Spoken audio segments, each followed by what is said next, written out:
നമുക്ക് എബ്രായ ലേഖനം 2-ാം അധ്യായം 5-ാം വാക്യത്തെക്കുറിച്ച് അല്പനേരം ചിന്തിക്കാം.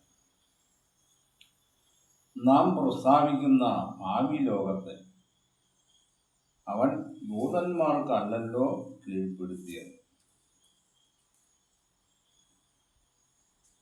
ഭാവി ലോകത്തെ സംബന്ധിച്ചുള്ള ദൈവത്തിൻ്റെ ഒരു പ്ലാനിനെ കുറിച്ചാണ്. യേശുക്രിസ്തുവും അപ്പോസ്തലന്മാരും ഈ ഭൂമിയിൽ വരുവാനുള്ള ഒരു ഭരണകൂടത്തെക്കുറിച്ച്, ഒരു സാമ്രാജ്യത്തെക്കുറിച്ച് സംസാരിച്ചുകൊണ്ടാണ് അവരുടെ വേല ആരംഭിച്ചത്. സ്വർഗരാജ്യം സമീപിച്ചിരിക്കുന്നു, മാനസാന്തരപ്പെടുവിനെന്ന്. യേശുക്രിസ്തുവിൻ്റെ കാലത്തും അതിന് മുൻപും പല ഭരണകൂടങ്ങളും ഇവിടെ ഒന്നൊന്നായി വന്ന് മാറ്റപ്പെട്ടിരുന്ന സമയം. കർത്താവിൻ്റെ സമയത്ത് നിൽക്കുന്ന ആധിപത്യം റോമൻ സാമ്രാജ്യമാണ്. ഈ റോമൻ സാമ്രാജ്യത്തിന് കീഴിൽ ഇരിക്കുന്ന ഇസ്രായേൽ യേശുക്രിസ്തുവിൻ്റെ വരവോടുകൂടി ചിലർ പ്രതീക്ഷിച്ചു, ഒരു നല്ല ഭരണം ഇനി ഇസ്രായേലിന് കൈവരും എന്ന്. അതായിരിക്കും ദൈവരാജ്യം എന്ന് ഇസ്രായേൽ ധരിച്ചുപോയി.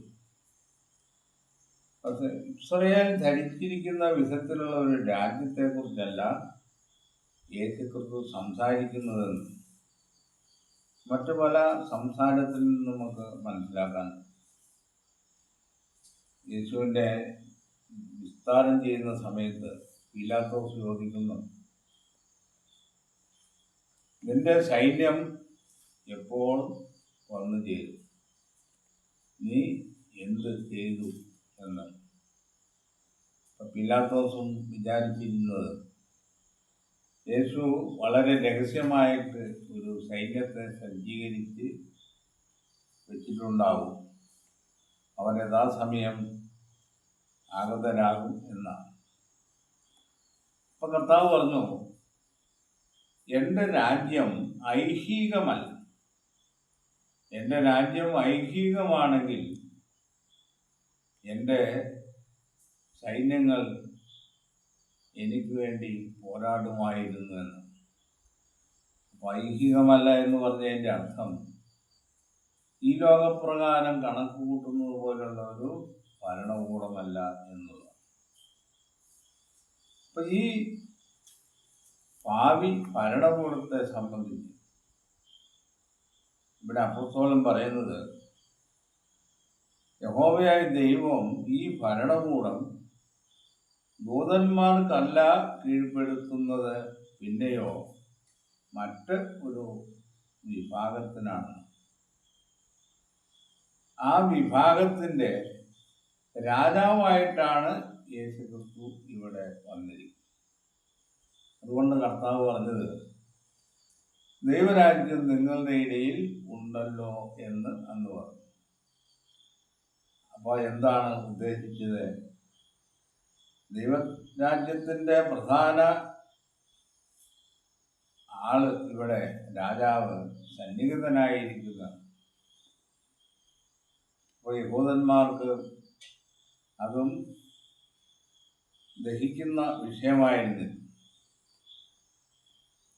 യേശുക്രിസ്തുവിൻ്റെ മരണം, പുനരുത്ഥാനം, ഇങ്ങനെയുള്ള വിഷയങ്ങളെക്കുറിച്ച് അവസാന ഘട്ടങ്ങളിൽ വളരെ വ്യക്തമായി കർത്താവ് സംസാരിച്ചപ്പോൾ അവർക്കും സംശയമുണ്ടായി. നീ ഇസ്രായേലിന് ഈ കാലത്തിലാണോ രാജ്യം യഥാസ്ഥാനത്താക്കി കൊടുക്കുന്നത് എന്ന് ചോദിച്ചു. അവരുടെ ചോദ്യത്തിൽ നിന്ന് നമുക്ക് മനസ്സിലാക്കാവുന്നത്, ഒരു ഭൗമിക രാജ്യത്തെക്കുറിച്ചാണ് ഇവർ സംസാരിക്കുന്നത്.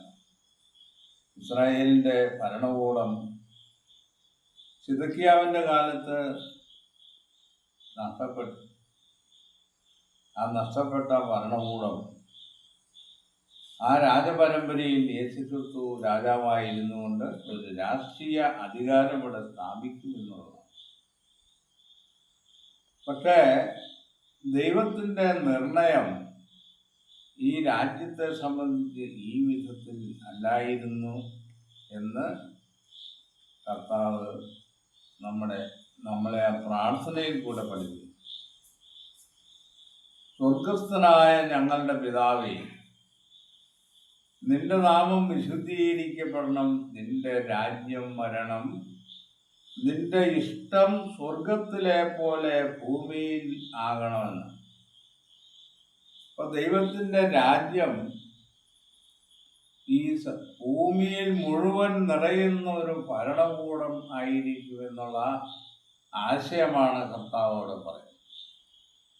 അതല്ലാതെ യഹൂദജാതിക്ക് വേണ്ടി മാത്രമൊരു നിയമസംഹിതയുള്ള രാജ്യം സ്ഥാപിക്കും എന്നുള്ളത് അല്ല. അപ്പൊ ഈ ഭാവി രാജ്യം കീഴ്പ്പെടുത്തി കൊടുക്കുന്നത് ക്രിസ്തുവിനും അവൻ്റെ സഭയായ മണവാട്ടിക്കും വേണ്ടിയിട്ടാണ്.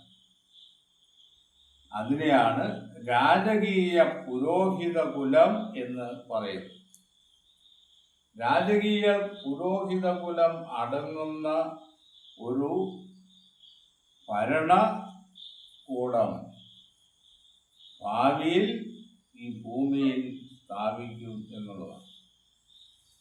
ഇസ്രായേലിന് നൽകിയ ആധിപത്യത്തിന് കീഴിൽ ഈ രണ്ട് വിഭാഗങ്ങളുണ്ടായിരുന്നു. അതായത് രാജാക്കന്മാരും പുരോഹിതന്മാരും അടങ്ങുന്നതാണ് ഇസ്രായേലിൻ്റെ ഭരണാധിപത്യത്തിൻ്റെ അടിസ്ഥാന ഘടകം. അത് നിഴൽ മാത്രമായിരുന്നു. ആ നിഴൽ മാത്രമായിരുന്ന ഭരണകൂടത്തിൻ്റെ അടിസ്ഥാന ഘടകങ്ങളുടെ പൊരുളായി വരുന്നത് രാജകീയ പുരോഹിത കുലമായി തീരുന്ന ക്രിസ്തുവും സഭയുമാണെന്നാണ്. അപ്പൊ ഈ ഭാവി രാജ്യം ദൂതന്മാരെ ഏൽപ്പിക്കാതെ ദൈവം ക്രിസ്തുവിനും സഭയ്ക്കും ആയി ഏൽപ്പിക്കുന്നു എന്നാണ്. ഇവിടെ ദൂതന്മാരെ കുറിച്ച് ഉദ്ധരിക്കാനുള്ള കാരണം മനുഷ്യരുടെ മുകളിലുള്ള സൃഷ്ടിയാണ് ദൂതന്മാർ. ദൂതന്മാരിൽ അല്പം താഴ്ച വന്ന സൃഷ്ടിയാണ് മനുഷ്യൻ എന്നുള്ള അർത്ഥത്തിൽ. മനുഷ്യനെ ഭരിക്കാൻ വേണമെങ്കിൽ ദൂതന്മാർക്ക് ഈ ഭരണാധിപത്യം കൈമാറുവാൻ ദൈവത്തിന് കഴിയും. അപ്പൊ അത് ചെയ്യാതെ തന്നെ മനുഷ്യരാശിയിൽ നിന്നും ഒരു വിഭാഗത്തെ തിരഞ്ഞെടുത്ത് ഭാവിയിൽ മനുഷ്യരെ ഭരിക്കുന്ന ഒരു സംവിധാനം ഉണ്ടാക്കുവാനാണ് പിതാവായ ദൈവത്തിൻ്റെ ഇഷ്ടം.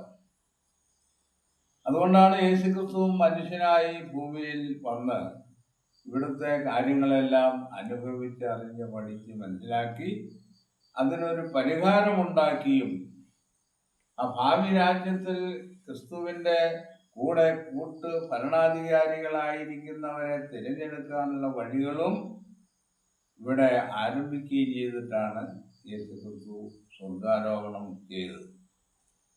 ഇനി ആ രാജ്യസ്ഥാപനത്തിൻ്റെ കാലം ആകുമ്പോഴേക്കും യേശുക്രിസ്തു ഭൂമിയിൽ തൻ്റെ ഭരണം ആരംഭിക്കും. ആ ഭരണത്തിൽ ഈ തിരഞ്ഞെടുക്കപ്പെട്ട വിഭാഗം അവനോടുകൂടെ ഉണ്ടായിരിക്കും. അപ്പൊ ക്രിസ്തുവും സഭയും ചേർന്ന ഈ ആത്മീയ ഭരണകൂടം ഇത് അദൃശ്യമായിരിക്കും എന്നുള്ളതാണ് നമ്മൾ മനസ്സിലാക്കാൻ. പലരും ധരിച്ചിരിക്കുന്നത് പോലെ ക്രിസ്തുവും സഭയും ഇനി മനുഷ്യർക്ക് കാണാവുന്ന വിധത്തിൽ പ്രത്യക്ഷപ്പെടുന്ന അവസ്ഥയിലല്ല അവർ ആയിരിക്കുന്നത്. അവർ ആത്മജീവികളും അമർത്യരും ആയിത്തീർന്നിരിക്കുകയാണ്. അതുകൊണ്ട് ക്രിസ്തുവിൻ്റെയും സഭയുടെയും ഒരു അദൃശ്യ ഭരണമായിരിക്കും ഈ ഭൂമിയിൽ നടക്കുന്നത്. അവർ അദൃശ്യരായിരുന്നു കൊണ്ടാണ് ഭൂമിയിലുള്ള മനുഷ്യരെ ന്യായം വിധിക്കുന്നത് എന്നുള്ള വിഷയമൊക്കെ നമ്മൾ കൂടുതൽ മനസ്സിലാക്കണം. അപ്പൊ നാം പ്രസ്താവിക്കുന്ന ഈ ഭാവി ലോകത്തെ ക്രിസ്തുവിനും സഭയ്ക്കും വേണ്ടി പിതാവായ ദൈവം തീരുമാനിച്ചു വച്ചിരിക്കുന്നു എന്നുള്ളതാണ്. അത് കർത്താവിൻ്റെ വരവിൻ്റെ സമയം പിതാവായ ദൈവം നിർണയിച്ചു വച്ചിരുന്നു. അപ്പോൾ ആ നിശ്ചിത സമയത്തിൽ ഈ ഭരണഭാരം കൈയേൽക്കുവാൻ യേശുവിൻ്റെ വീണ്ടും വരവ് നമുക്ക് പ്രതീക്ഷിക്കാം. ഈ വിഷയത്തെക്കുറിച്ച് ഇത്രയും പറഞ്ഞ് അവസാനിപ്പിക്കും.